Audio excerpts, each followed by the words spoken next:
What is going on, Bread fans? My name is Jay, aka Insane Coaster Junkie, aka Airy Force J, aka Dr. J, aka Motherfucker. Now, today, in this special podcast, yes, I already started with a swear, but I don't care. I have another guest interview on this podcast. Yes, we are churning out the guest interviews early because when you're watching this, I'm traveling. So, forgive me, Father, for what I have sinned. But I have a very special guest onto the podcast today. He's one of my close friends in the community, and being trapped in Mr. Six's basement, unfortunately, is my good friend James, aka Triple J. What is up, guys? It's your boy James, aka Triple J75, aka DC's Batman Ryan. James, I'm here with Jay, aka Insane Coaster Junkie, aka Airy Force J, aka Dr. J, aka Motherfucker. And today is a very exciting day. Today, we're going to be taking our first look at... Oh, wait, we're not at an amusement park right now. No, but, we're virtually here. Close enough. So, for the viewers out there that are unfamiliar of what a Triple J 755 is, where can they find you so they can go subscribe?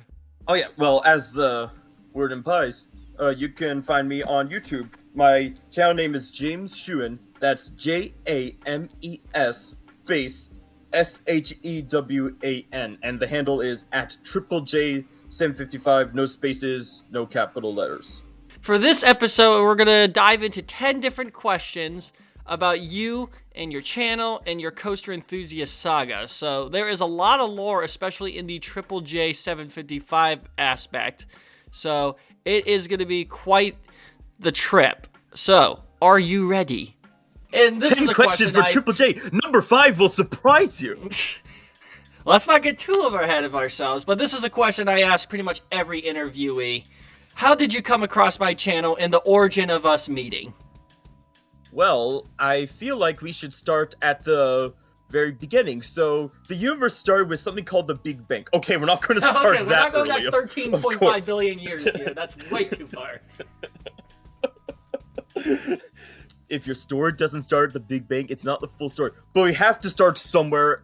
So instead, we're going to start at 2018 when I had to apply for colleges. Don't worry. This is relevant. This is relevant. So I didn't get accepted to the Pittsburgh campus, but I did get accepted to the Johnstown campus, and I took a look at them, and they gave me a notebook, right? And at the time, for my YouTube channel, I thought about doing a series called How to Play Roller Coaster Tycoon 2, which since then I remastered in 2022. I recently gave a rewatch. It's a very fun watch. And so I wrote that down in this brand new notebook that I got.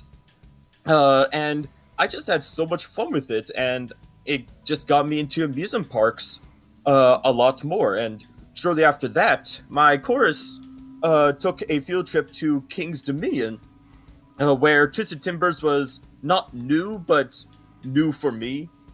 It was the year after opening year, and I thought I'll give it a try, but I got off. I think it was the best coaster I've ever ridden. Like, wow, that was incredible. I remember my 2019 ride on Twisted Timbers more than my 2024 ride. And then somehow in like July or August, I found Jay's How to Ride Ravine Fire 2. Oh, I've ridden Ravine Fire too many times. Yes, the gateway to my channel, as they say. This is the gateway. And it seemed like Jay was a expert at Waldameer Park. He had a how to ride of every single ride there, and also many vlogs from his various times there, as well as a video on the mystery of the original Ravine Flyer. But then I was in Erie, Pennsylvania for opening weekend of Waldameer. It just so happens that when I was in the area for some other reason, it was opening weekend. I couldn't go opening day, which that was kind of fortunate because I heard it was really crowded that day. So I was there on the second day. I went on Elwood Express, the train ride, to take pictures of Rally Racer, and there Jay was on Chaos. And that's how we met, and we hung out that day, but then we didn't see each other again for... I started participating in Jay's live streams back then. That was the only way to contact him, through YouTube comments, and Jay also started checking out my content too on YouTube. But then in 2023, Jay and I met each other again for Trip J Goes to Waldemere 3 in July of 2023. A month and a half after that, also in Erie for various other reasons, and that meant I was able to participate in an event called Last Riff 3. Then we saw each other again for Erie Exploration, then again for July 19th during a family trip to Erie, and then one more time for Last Riff 4. I'm not sure if you call it Last Riff 4, but that's just what Derek and I call it, where my friend Derek saw you for the first time. That was an incredible trip. The last time Jay and I saw each other in person was for Kennywood 2 Electric Boogaloo.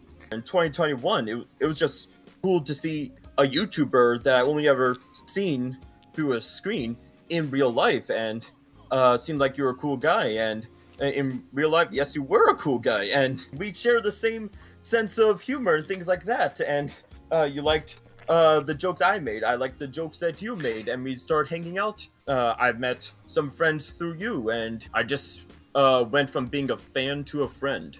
I think that's a very good way to wrap up that question. It's just very wholesome in general. So my next question here, this one is a good one here. Even though you live the furthest away from my close friends I know personally, how does Waldemere remain one of your favorite parks to visit? It's been one of my favorites because for half my life, it was the only park that I went to, and it's introduced me to the world of not just roller coasters. For roller coasters, that would be King's Dominion. For amusement parks, Waldemere is what introduced me to them.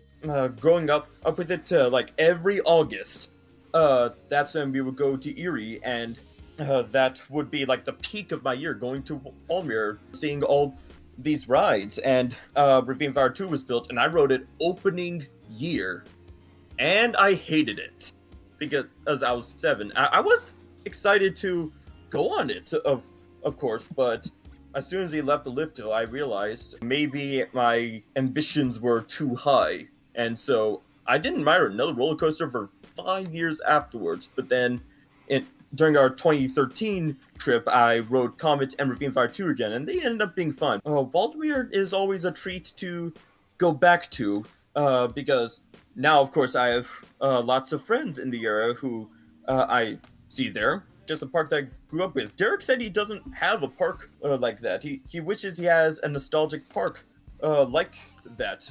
It's nostalgic, but also it's just always there for me at pretty much every point of my life. Being a family-owned park, it's just a privilege to have, because not a lot of parks have that status quo and the type of atmosphere that Waldemere does provide.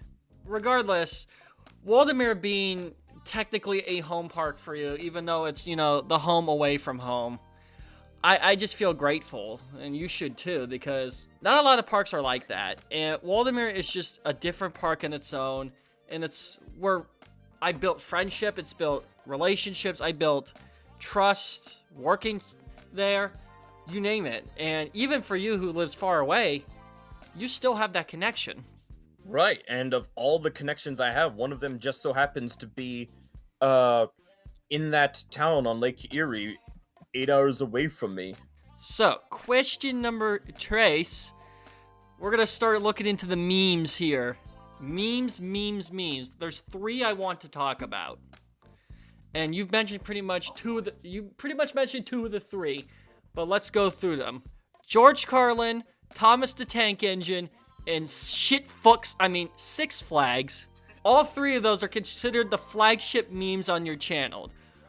Let's go one by one. What inspired you to use those types of memes? So let's start with George Carlin. I first heard George Carlin because as a kid, I watched Thomas the Tank Engine, right? That's a kid's show. You haven't seen the full George Carlin yet. You have to see one of his HBO shows to complete your education. And how did I do that? In the last place you would expect. It was baseball versus football in CCD class. How did it have anything to do with the curriculum? There's probably some information that I forgot since then, I don't remember most things from 8th grade, of course, but it happened. And then I listened to Fear of Germs for that was the very second stand-up of his I ever listened to, and the first in this renaissance, you can say. He makes some really great points. Like comedians, modern society are actually some of the most logical people out there. They have some great ideas, and George Carlin is a fucking genius. Let me tell you, some of the things that he has said over the years still apply in 2025. That's right. He was 20 years ahead of his time. I so wish he lived more than 2008. I really wish he lived a little bit longer. Because he would throw, I mean, I don't want to get political, but basically he would throw under the Trump election, COVID-19, and everything else in between. He would rip that the liquid shit. I don't know, just if you haven't listened to George Carlin yet, do it. Like, if you looked at my channel, you would forget that he's dead.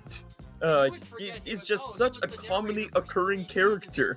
When you think of Six Flags, what's the first thing you think of? You might think of Mr. Six or Jim Reed Anderson or big prices for coasters that might run one train ups or break down a lot. So I do like Six Flags, of course. My criticisms are because I like them. If I didn't like them, then I wouldn't bother criticizing them. It's like criticizing a rock. I mean, why should I bother with it? It's a rock. But the reason why we make fun of Six Flags is a form of flattery. Mockery is a form of flattery, of course, right? Of course, my average time at Legacy Cedar Fair Park is better than my average time at Legacy Six Flags Park. Like, as an enthusiast, my home park is Six Flags America. I know a lot of this Six Flags corporate stuff firsthand, and it's become quite a joke that eventually led to my first Six Flags YouTube poop in November of 2020 called Six Flags 2021 Announcements. So I thought I'd make a YTP-ified version. The former CEO, Jim Reed Anderson, would call him instead Ender Reed Jimson, right? And I also made YTPs of individual coaster announcements like Dr. Diabolical's Cliffhanger. I almost call it Diabolical Dive Coaster. One Fight of Courage and Aquaman Power Wave or Aquaman Power Fuck. And in each one of these, at first, I just want a quick sound bite. I don't know where I first heard of it, but I remember that Six Flags had a marketing campaign called Six Flags, More Fun. I looked up a soundbite of that, but then I realized, wait, this has YTP potential, and I love YTP, Diabolical Dive Coaster. It uses sound bites from like the original Six Flags announcement videos, and it starts as like a regular commercial, but then I sprinkle in a little bit of crazy moments here and there, and then the 666 Flags part starts, and then it just goes full crazy. And my favorite joke from that is, that's right, MFA's just picked our lowest price of the year. So, looking back on that, we have 3 popular memes that are flagships to the channel. It's kind of like me with like Yinzer mode and all that other stop it, get some help, and all that stuff. I have my popular memes, you have your popular memes. So, Derek is known as pretty much your right-hand man and your second to your videos and helps you with videos at some parks. And then I'm the third person. So, what do you two do that is similar to each other, and what do you two do differently? Oh, I see what you did there. That is a very good question. So I've known Derek, aka Double D271, aka Oscar's Wacky Taxi Derek, for almost 10 years. It's hard to say what we do differently because we're pretty much the same person, and we just understand each other's humor and things like that. And basically, our style of going to parks together is quite similar, but I would say the first difference that comes to mind is the editing. I would say he's a better editor at videos than I am. He just figures out certain, as said once in that Fireman Sam movie, internet clips. I'm not really sure how to explain it. Of course, the general idea of our videos is pretty much the same, but he sometimes thinks of ideas before I do, or he takes my ideas and makes them better. Like in 2019, I remastered my 2018 series, How to Play a Block Game.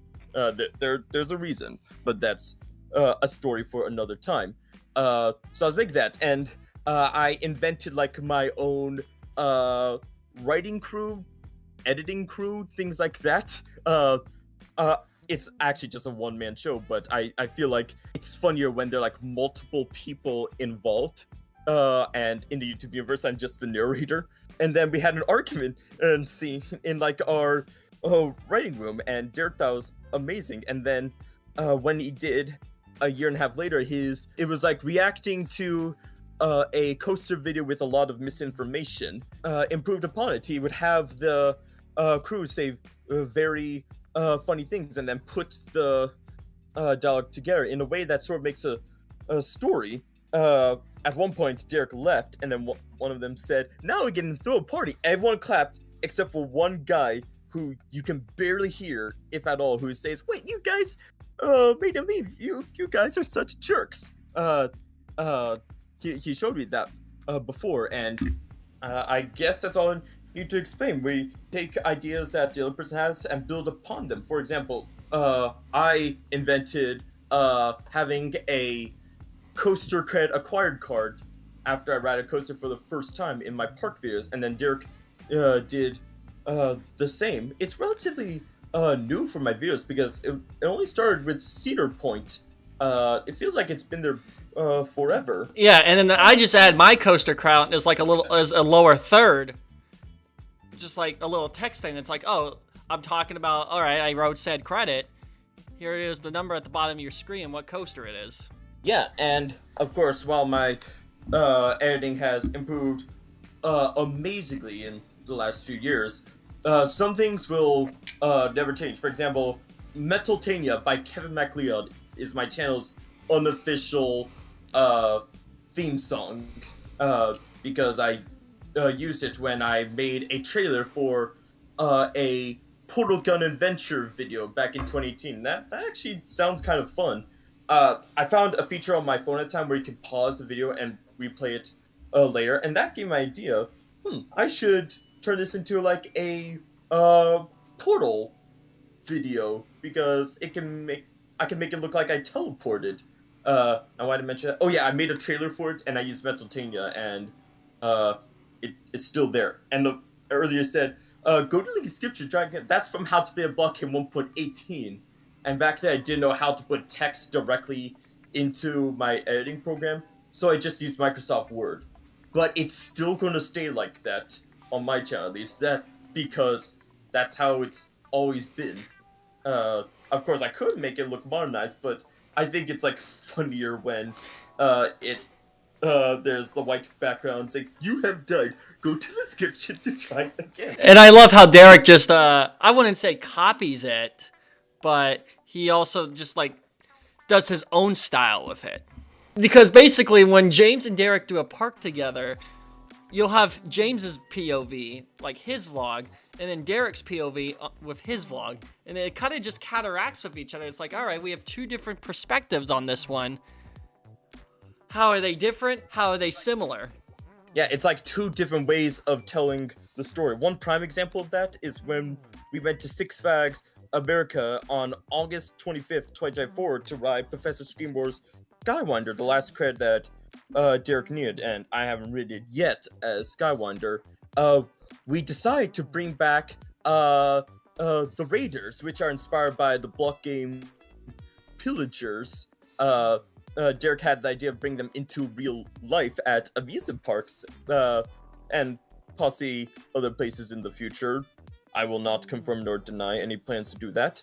There was a scene where they robbed the Heritage House food court at Six Flags America, and while the overall plot is the same, how it's edited is a little bit different. Like, I think Derek, when we were hanging out once, said that mine was more focused on the sound effects, his was more focused on dialogue. Both of us did great in both, but I think he did better with various bits of dialogue. Basically, the raiders they have a little argument, and then the leader says, "Oh, right, everyone, we can't be seen. We don't want to attract attention to ourselves. We have to be quiet, all right?" And then chaos unfolds, and plates smashing all over the place, tables being flipped over, chairs being flipped, people screaming, people running for them. It's basically two different ways of telling the story. Which one's canon? Well, which one do you want to be canon? It's just think of a narrator telling the story in their own style. There isn't any specific answer. It's our own way of telling the story. And then my own way is a completely unique way of telling said story. Obviously, I'll take some inspiration from you and Derek, but sometimes I have my own way of telling the same story. It's kind of like you are using the Mike O'Donnell and Junior Campbell score, and I'm using the Robert Hartshorn score. Okay, so talking about memes and stuff, we talked about Derek, we talked about some of your memes. Now, I hate to throw myself in here, but there is one meme in particular that's been very well known. We briefly mentioned it. And this is where question 5 was the "you have to sit here and wait for it" question. Explain the origins of motherfucker and why that has become a signature joke on the channel. So, from your perspective, explain motherfucker, and then I'll explain my version of motherfucker. Here's what I saw at the time. So I told you about how Jay and I met up at Waldemere on July 10th, 2023. We just wanted to spend the day together. Only a few hours though before he had to go to work because cleaners.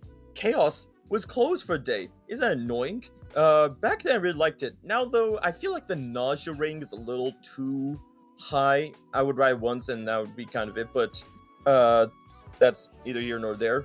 At the time, it was so frustrating that it wasn't open.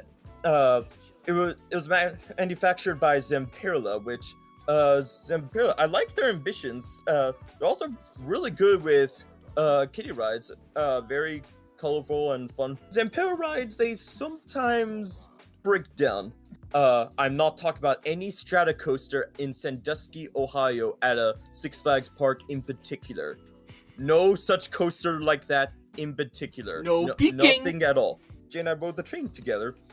He suggested we have a moment of silence. And so I thought I'd do that. I had the idea in the video to add the chaos died in the "you have died" style with Microsoft Word. But like 1 second...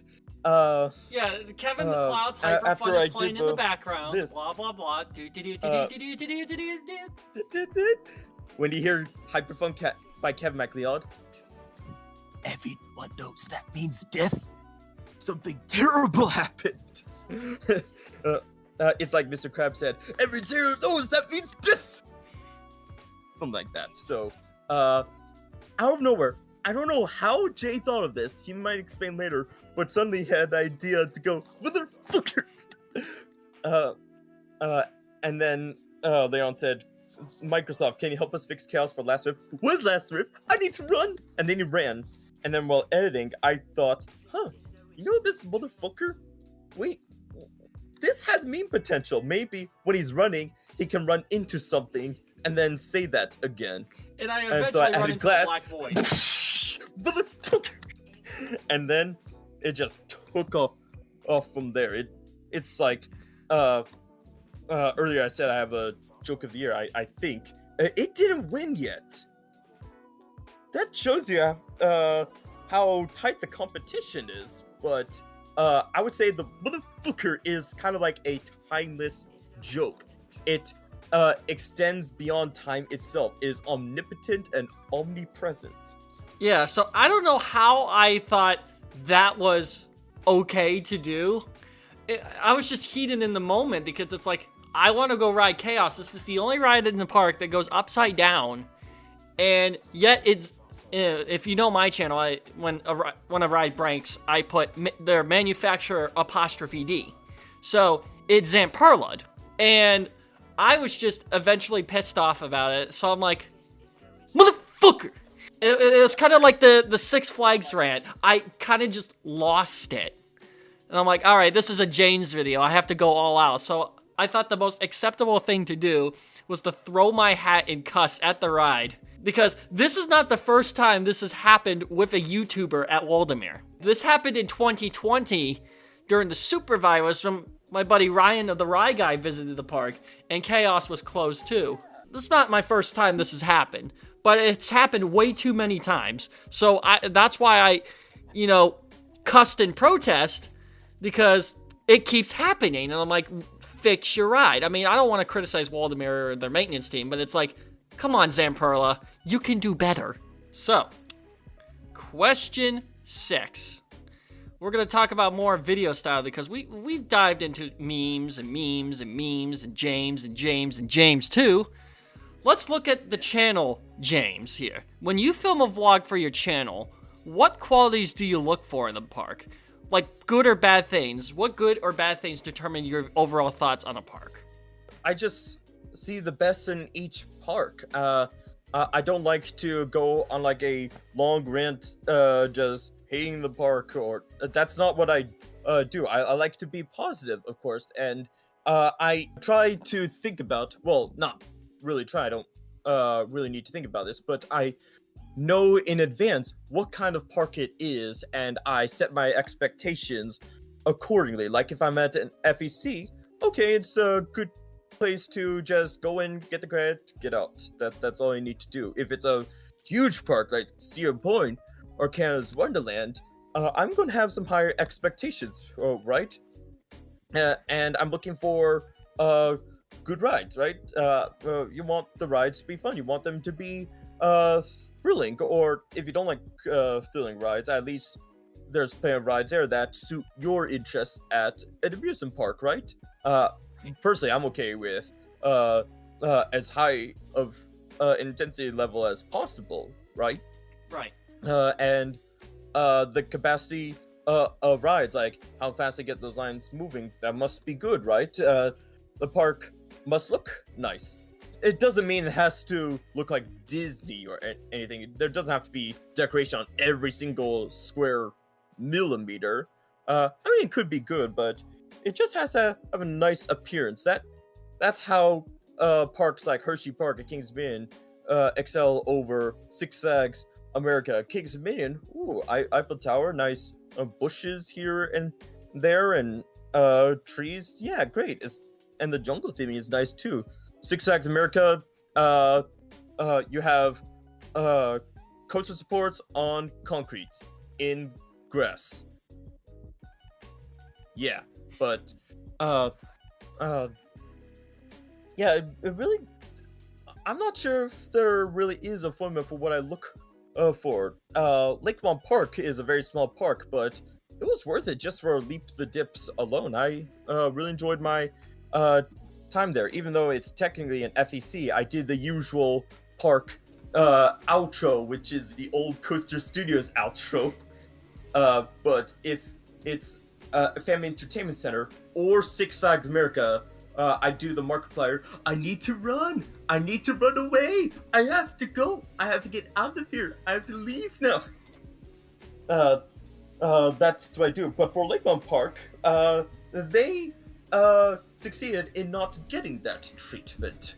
So let's try to complete my answer. So yeah, just think about what the park's target audience is, what kind of park it is, and I judge it accordingly. That makes sense. So it depends on the quality of the park that dictates your experience, how it's going to be. Speaking of parks, we're going to flip the questions around here about this, because you did mention a lot of major parks. So you being in Maryland, you have good proximity to about Philly, DC, Baltimore, that area. So you have easy access with your parks. So parks like Six Flag America, Hershey Park Happy, King's Domination, etc., etc. Yes, I said those names on purpose because lore. What is the benefit of having those major parks so close to you, and how do you utilize them? Like, how often you go? What makes them so unique for you compared to like a smaller park? Stuff like that. Right, of course, a big park is preferable because you spend the whole day there. It's like more of an experience. I also live near Jolly Roger amusement park in Ocean City, Maryland. I mean, it's fine for what it is. You can have some fun there, but there's not really as much there. And there's also pure amusement parks are kind of too expensive. It does though have my first looping coaster, Looping Star, which is just one of the roller coasters of all time. It's not fascinating. It's not terrible either. So I guess you can spend a day with Ocean City. There's not as much excitement for a small park or a family entertainment center with 1-2 coasters if you're lucky. The best part about Maryland is that while the only major park is Six Flags America, it's in close proximity to other states with much bigger parks. Like, for example, I live a few hours away from Busch Gardens, Williamsburg. That wasn't too hard of a trip to make. King's Dominion, not too far away either. What else? Hershey Park is probably the best ratio you can get for driving distance and quality of park. Or if you're willing to travel 1 hour past that, you get to Knoebels. Dutch Wonderland also worked as a pit stop on the way back from Knoebels. Or if you're willing to go a little bit further, you get to Porny Dark. I'm sorry, Dorney Park. Just the parks nearby within 3 hours is a great place to start. You could get a hotel for some of them, but really you don't need one. It could be done in a day trip, so it's convenient, so you go on pretty much any day you like without needing to make huge travel arrangements, and it's just a great place to start. If I want to travel somewhere else, we can go even further one day. That's certainly an option for the future. That's like Erie, Pennsylvania. It's like, you know, well, you got Waldameer literally across town, but you have all these larger parks about 2 hours away. you have Shit Fucks Carey Lake, you have Cheddar Point, you have Morningwood. So you basically have all the big parks, but when you're looking at the longer driving distance, now you got Knoebels, Pines Island, Dark Hershey Park. I mean, now I'm just making memes out of these names, but you get what I mean, right? The larger parks, 4 or 5 hours away. So it's just beneficial wherever you are.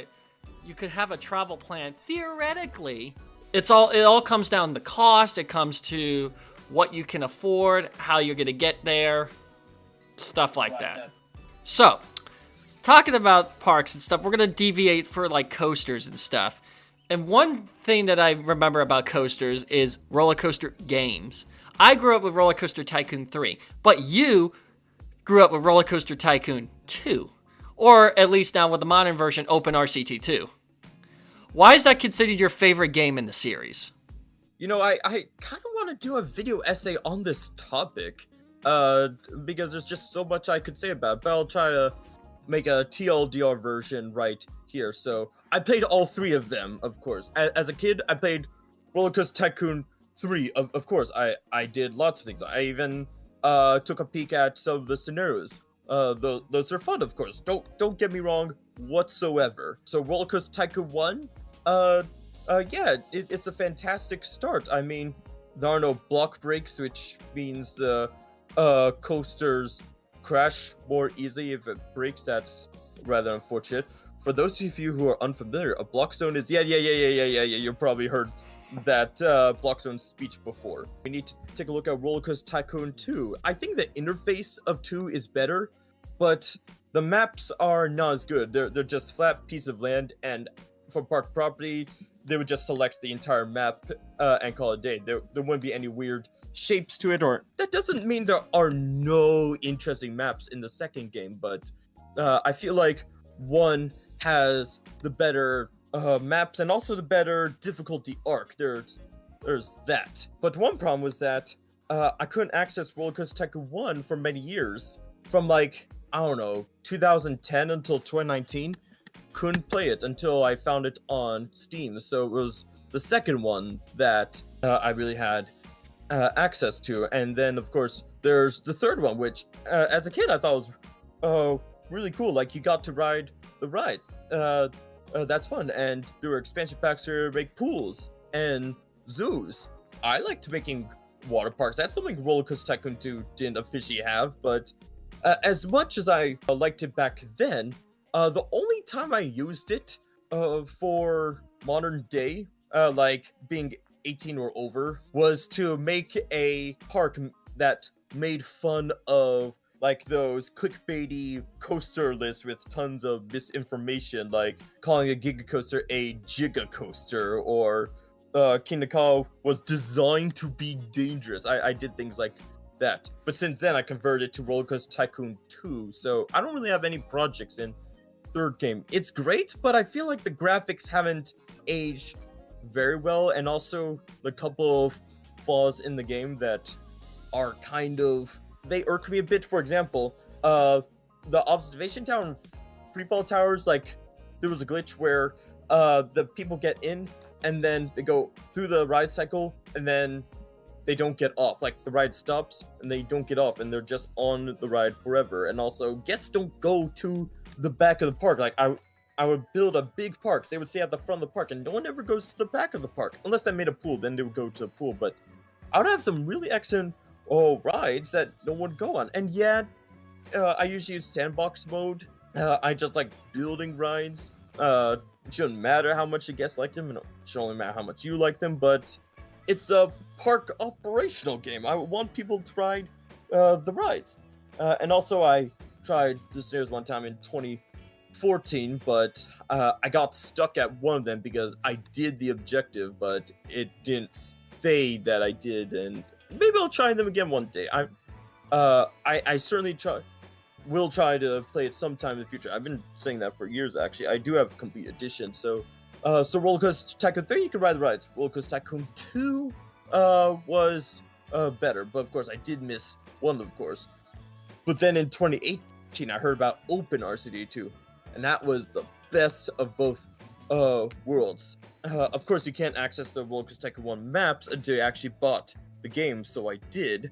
And then you could essentially play Roller Coaster Tycoon 1 with Roller Coaster Tycoon 2, if that makes sense. And that to just start another chapter in my roller coaster tycooning. Every time I start up a game, it feels like I just got for the first time. It's an incredible thing, and if you haven't downloaded it yet, get to it. It's a very fun thing, and I have my own chain of parks that I started in 2018 called Triple J Parks Company. Of course, you can't officially make a chain. I just put them all in one folder and call it my chain of parks. That's always growing. I even made a park themed to Insane Coaster Junkie himself. So, with that being said, with coasters and whatnot, Roller Coaster Tycoon 3, yeah, it's my favorite. I haven't really experimented with RCT2 or Open RCT2, and as George Carlin would say, holy shit, where can I get tickets for that? Let's talk about actual specific coasters in here. And for question number 9, we're going to make it very simple. What are your favorite and least favorite coasters you have ridden, and why? Let's go with top 10 and bottom 5. So ranks don't really matter. But I just like listing things. Okay, so Steel Vengeance, El Toro, Maverick, Wildcats Revenge, Pantheon. Yes. Oh my. Why did I miss Pantheon? Oh my goodness. I'm so sorry. Candemonium, Chester Timber, Stormer, Millennium Force, and honorable mentions to Phantom's Revenge and Phoenix at Knoebels. It's incredible. And you're probably wondering, what do I look for in a coaster? I don't really know. I can't really answer that question. Although what really helps is just measuring how happy I am getting off of it. Just how much fun that I have. There's basically no consistency. However, a bad coaster is one that's supposed to be thrilling but isn't, or would be uncomfortable or even sometimes painful. So let's talk about my least favorite 5. So number 5 is the south side of Race 75/Rubble Yell. Then Roar at Six Flags America. Firebird at Six Flags America. The worst coaster that I did not expect to be bad. It's by Factory of Sadness. Time Warp at Canada's Wonderland. And then the worst one is Flight Deck at Canada's Wonderland.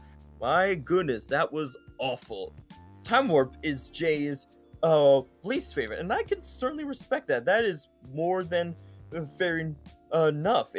I certainly did not like it at all, but while Time Warp did have a very high nausea rating and very low excitement, Flight Deck just kept punching away at my ears. It just wasn't even funny. If you see my video of my first trip to Canada's Ren, you can see that well, it's not that the ride made me angry, but it was just good at expressing how bad the ride was, we'll say. So it was so bad I did not re-ride it in my second visit, not even for morbid curiosity. Next time, maybe, I don't know, but yeah. Every coaster enthusiast knows that not every coaster is good, of course, but I try to see the best in each and every one of them. Yeah, I have my fair share of least favorite and most favorite coasters. Won't discuss them here because, well, deep into the season, opinions always change, so the list may or may not be entirely accurate up to this point. My final question, I usually throw something random in here based on the person. And this one, I want to cater towards your channel back again. What are some of your bucket list parks you want to cover in the future? And it has to be within the United States. Well, I certainly want to go back to Florida for the Universal parks. That's definitely a bucket list park.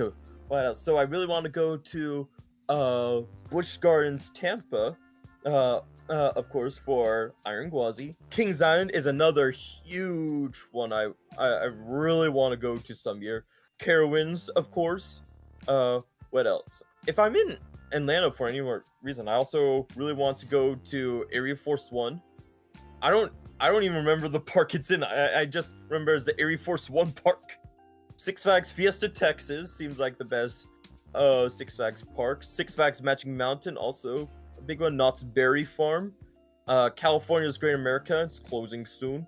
So let's visit while we can. What else is there? Silver Dollar City, yes. Dollywood. I guess that's it for the United States. And it seems like I'm just putting every single big park in the United States on this list, but I haven't really traveled that much in my life. Only twice in my life did I ever leave the Eastern time zone, and neither of those trips were for amusement parks. That will definitely change someday, but usually you'd see me just on the east coast of the United States, and mostly Virginia, Maryland, or Pennsylvania.